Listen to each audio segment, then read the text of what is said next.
Hello and welcome to Matt's Casual Cooking. Today we are going to be making fish and veggie bake. A very fun and tasty dish that you can prepare and it won't really take you that long. So we're going to go over all the ingredients and how to put it together and let's get to it. Alright folks, so we're going to go over the ingredients that you're going to need today. Now for starters, you're going to need 1 pound of fresh or frozen skinless salmon or roughy, cod, flounder, or sea bass. Now if you've bought just a pound of it from the seafood section, you forgot to ask for them to cut it up. Make sure you cut it up into 4 fillets. You're also going to need 2 cups, or I would just suggest like a 12-ounce frozen bag of carrots, and we're just going to want to slice those. You're also going to need 2 cups or 16 ounces of sliced mushrooms.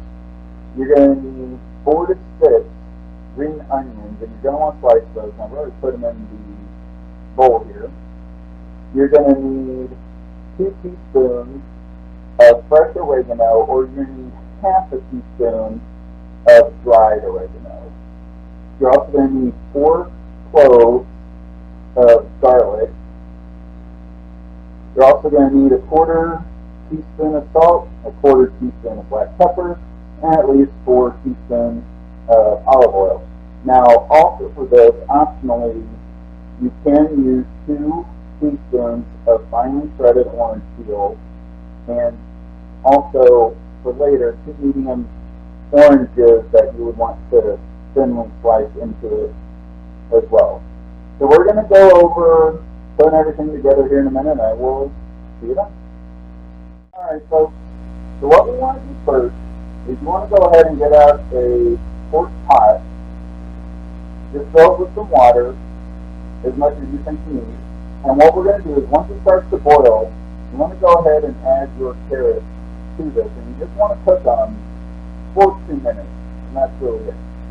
Then once that's done, go ahead and drain them, and you're going to want to add it to a bowl that has your mushrooms, onions, salt, pepper, garlic, and your oregano and your orange peel if you're using that.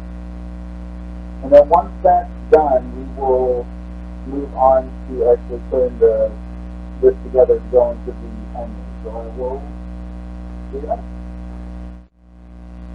Alright folks, so what we're going to do now is you want to get out some aluminum foil, and you see I've already pulled off a piece. You want to get out at least a 2 foot, maybe 3 foot wide piece. And all we're going to do is your veggies. Just try to make it even from what you think is in there. If you think you need to add a little bit more, nothing wrong with doing that right now. Now you're going to take a fish fillet. I'm going to add some of the frosting.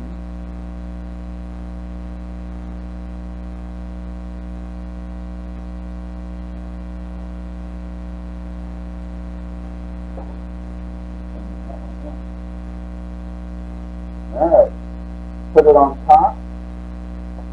Now take your olive oil. You're only going to put it about a teaspoon, do a little bit more. Now it's like 2.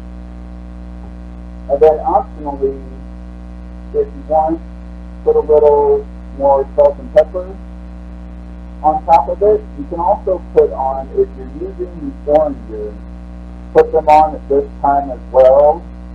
And also, if you want, you can put a little bit more oregano on it. And then all we're going to do is we're just going to kind of fold over.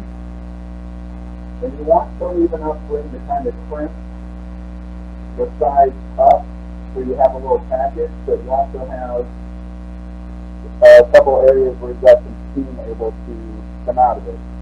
So what you want to do is get out a baking sheet and put that on there for the time being. We're going to put all 4 of them. So once that's done, we'll go over cooking them. So I will see you. Alright folks, We got all four on our tray.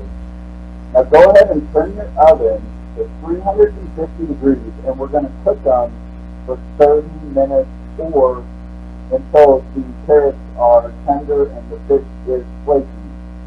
And make sure when you're testing to slowly open these, because you will still have probably a good amount of steam trapped inside. So I will see you after 30. Let's do it. Alright folks, so you can see we are done. And I do want to mention, when you open it up and you're checking to make sure it's done, if you see an excess amount of liquid in there, just take your pouch and just cut like a hole or punch a hole on the side or the bottom and just drain out your liquid. And this is a really good dish if you want to put on top of rice or just have rice as a side or noodles. Really kind of just something you'd like to do that is tasty for you. So if you enjoyed making this recipe today, like, subscribe, leave a comment below. I want to thank you for watching, and please join me back next week for something tasty. So I will see you then. Take care.